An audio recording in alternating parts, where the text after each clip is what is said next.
What is up, everyone? Sean here, and welcome to another episode of the Hawke Talks. Today, we're going to be talking about all of E3 and my thoughts about it. So, we're going to break it down to two parts. So, today we're going to be talking about EA, Ubisoft, and the Bethesda conferences, and the games that were announced, and my thoughts about them. So, let's start with EA. EA was probably one of the more drier conferences. A lot of the sports games were announced, of course, as always, like Madden, FIFA, and the NBA games. They all feature some kind of story mode or whatever, and honestly, I don't really have any interest, just like always.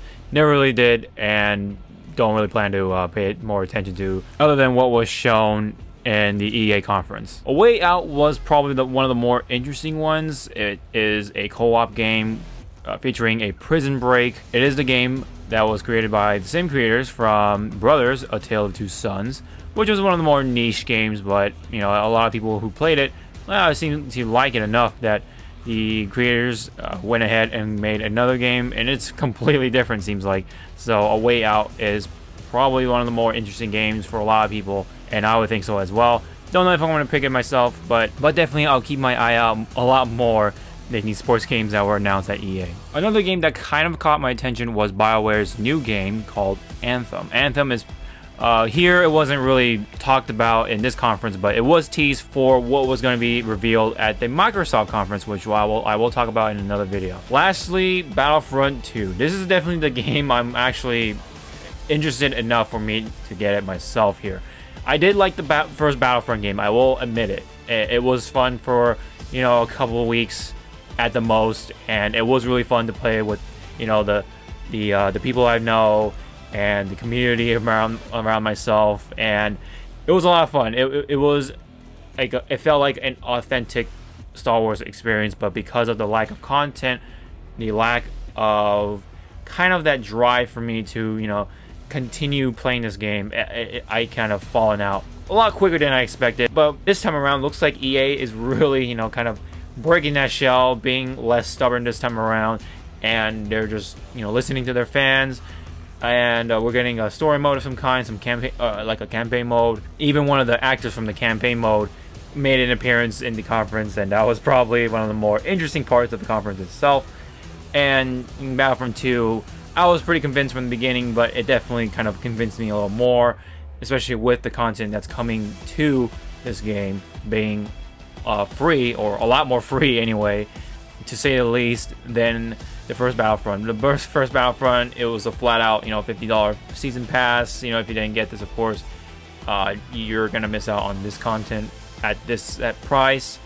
Otherwise, you can, of course, download it later on. But you know, the usual season pass kind of thing did turn me off a lot, especially with the content that you start out with the first Battlefront. But this Battlefront seems like you're gonna get a lot more with the initial price of, you know, whatever, 60 bucks or $59.99 dollars, and I'm still pretty hooked on it.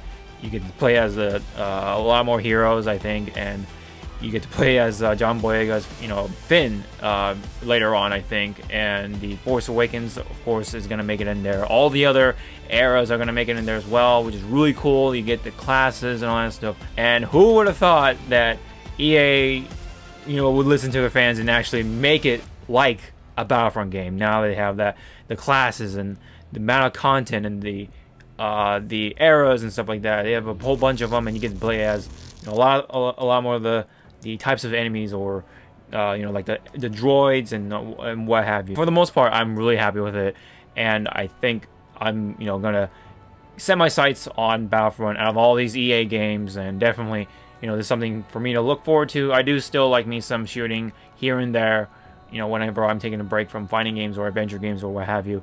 You know, especially with the first Battlefront being, you know, like I said, it felt like an authentic a Star Wars experience.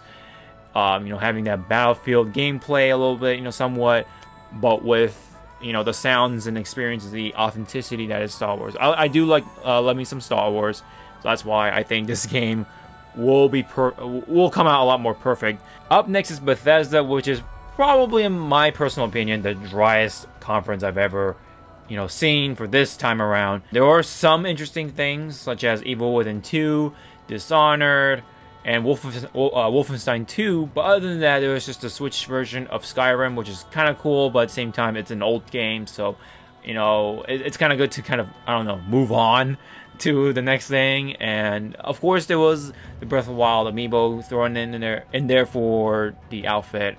You can dress up as Link for your character, which is, you know, remotely cool, but I'm not a Skyrim kind of guy. I never really got my hands on it in the beginning of its time, but hey, you know, it's Skyrim, people love it, so I can't really give too much flack about it. But at the same time, Bethesda is beating this horse pretty hard, and it's been dead for many years now, and I think it's really time for Bethesda to act up and really get on to the next Elder Scrolls game. And maybe that will be my first Elder Scrolls game that I will get myself into, since I did like me some Fallout 4. It was my first one, you know, my first Bethesda game I've ever experienced. And, you know, a lot of people say it is kind of like Skyrim, blah, blah, blah. So, hey, I mean, new Elder Scrolls game, I think that will get me hooked for another Bethesda game. And you know, we'll probably look forward to it, but for now, we don't really have one. We just have these games, and none of them really have caught my interest, really. And, of course, the Bethesda Land presentation thing did not really help with the presentation flow. It was just a terrible device to kind of tell what games are, you know, being announced, stuff like that, for this conference. And it was just all around probably the least favorite conference I've seen for E3 2017. Lastly, we're going to be talking about Ubisoft for this video, and this was a lot more of a, you know, fresh breath of air comparing to the other two anyway. Right off the bat, the game that I really wanted to see the most was Mario and the Rabbids Kingdom Battle. This is the game that, you know, it caught my interest because it is a, you know, ridiculous crossover, and I do love me some ridiculous crossovers, depending on how it's done, of course. But I think this one was pulled off well enough for me to, you know, still motivate me and captivate me to actually pretty much get the game myself when it comes out, of course. I will be looking forward to it in August, just because, you know, it looks good. It actually looks pretty good. And the way it's presented, it's not too ridiculous, not too crazy, but at the same time, it is still Rabbids. It's got that Rabbids craziness to it. And I think it's funny. I think it's, you know, enjoyable enough for me to, again, you know, secure my purchase for this title here. And, you know, it's Mario, so I think it'll be really interesting. And the gameplay that I've seen from here was, you know, again, interesting enough. It is a tactical RPG, so it did get me a lot more hooked in, and I do want to see, I don't know, the cutscenes or whatever once the game comes out. I will probably stream it. Who knows? Maybe a Let's Play game. We'll see about that. I'll let you guys know later on when August hits. Next other game that kind of caught my interest is The Crew 2. I never really got into The Crew itself. I mean, it did look visually good, but didn't really hear too many good things, but I didn't hear too many bad things either. It wasn't really in my radar. It was kind of just swept under, and I kind of just forgot about it over time. But this time around, I think The Crew 2 is a lot more interesting. It's got, you know, some variety here. It's got cars, dirt bikes, planes, and stuff like that. A lot of these motorsports things thrown in here for The Crew 2. I think it's presented pretty good. I think the graphics here have a lot more fidelity, being that, you know, of course, it is a sequel, so they kind of got that, you know, graphics tuned right. And of course, the PlayStation 4 Pro will help, and of course, the upcoming Xbox will definitely help out with that as well. So I think The Crew 2 may be something I may pick up later on, but it will be early 2018. So I think that the decision for this game will change throughout time until, you know, of course, it is coming out. But for now, I'm remotely interested. It's probably a maybe at the most here. Next up is definitely a game I'm probably a lot more interested in, and that's Far Cry 5. First off, when it was first revealed, it was, you know, kicking up some controversy, just as always from the Far Cry games. And this time around, it's going to be, you know, centering around extremists or white extremists, featuring Christianity and probably other, quote-unquote, like, other American religions or whatever. And I think this time around, it does look interesting. It does look a lot of fun, just like the other Far Cry game that I played, which was Far Cry 4, which I had a couple of episodes for this channel. I had a lot of fun with it with my pal Danny. Maybe this time around maybe both of us pick this up. Who knows? But I will be picking up myself, and if that plan falls through, I can always you know, have someone like Ender Gamma play with me, and we'll probably have a good old time here. But I think for the most part, it does look fun, and I will be picking up for myself. I do want to see what the story is like later on.